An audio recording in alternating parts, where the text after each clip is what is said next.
Sa video na ito ay gagawa kami ng kamuting kahoy na alupi. Ito nga pala yung kamuting kahoy na kinuha namin ni Mama sa naunang video namin. So ito na at binalatan na namin. Gabi nga pala nung time na nagbabalat kami nito. So ayun, si Mama at si Shella ay manulo sila or mangilaw ng lamang dagat. So ayun yung mga forma nila, may mga takip sa ulo at may mga headlight at naka-jacket. Tapos si Mama hindi mawawala ang itak sa bewang niya. Balik tayo dito. Pagkatapos namin mabalatan ay hinugasan na namin at pagkatapos ay nag-umpisa na kami dyan sa pagkuskos ng kamuting kahoy. So kailangan wag masyado magbandali habang nagkukuskos, baka kasi yung kamay mo makuskus mo rin. Dalawa nga pala kami ni Isel dyan, pagkatapos ko ay siya naman. Pagkatapos namin makuskus lahat ay inilagay ko sa malinis na sako at pinatungan ng mabigat na bagay para yung katas niya patuloy lang sa pag-agos. Para pag kinaumagahan ay matuyo na siya. Saktong dating nila ni Mama at ni Shella ay natapos din namin lahat. Ayun, tingnan nyo naman yung Shella, walang arte-arte. Bahala kayo dyan kung ano sasabihin nyo. As long as tama yung ginagawa ko, ipagpatuloy ko lang ito. Ayun, kinukuha ni Shella ang kanyang mga isinuot kanina at ganoon na rin si Mama. Malamang basa sila kasi nga dagat, diba? Minsan si Mama lang mag-isa kapag mangilaw ng lamang dagat. Ayaw niya kasi magpasama kasi ayaw niya na iniistorbo siya habang nanghuhuli. Ang palagi niyang hinuhuli ay yung mga pasayan or hipon. Basta pasayan tawag sa amin, yung mas malaki sa hipon, ganun. So ayun, balik tayo dito. Ito nga pala yung nakuha nila ni Mama ngayong gabi. May mga shell, alimasag at kung ano-ano pa. Dito naman sa kabila ay yung mga iba't ibang uri ng isda. So ayun, may mga pasayan pa.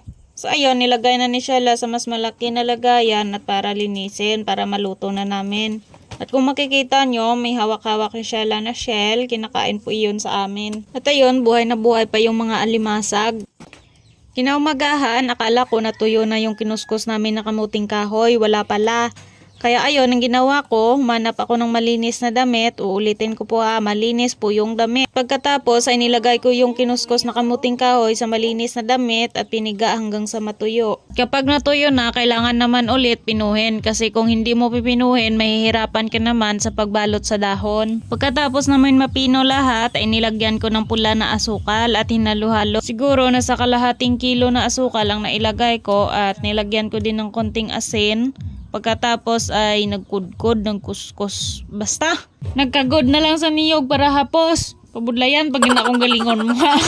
Pagkatapos ay hinalo ko na rin yung katas ng niyog at okay na yung lahat. Nagpatuyo na rin kami dyan ng dahon ng saging. Tapos hahatiin ang mga natuyong dahon, punasan para naman malinis. Ganon. So ayun, nag-uumpisa na kami dyan sa pagbabalot at panoorin nyo na lang po.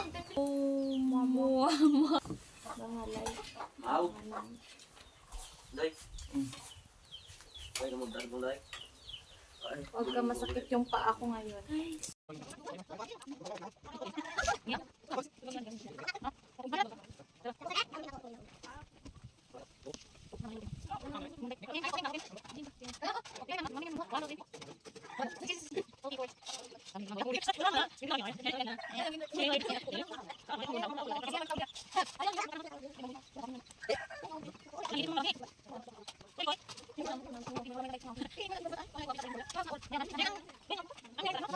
So ayun, binilisan ko na lang at para matapos na kaagad at ito na lahat yung nabalot namin. So mabilisan lang to at ayun ang transformation niya, naluto na kaagad. Tara, kain po. Damon? Baka nandito ka pa rin sa part ng video na ito, baka pwede naman po pa-share at paki-follow na rin po. Maraming salamat po sa suporta mo, Ma'am Sir. God bless po.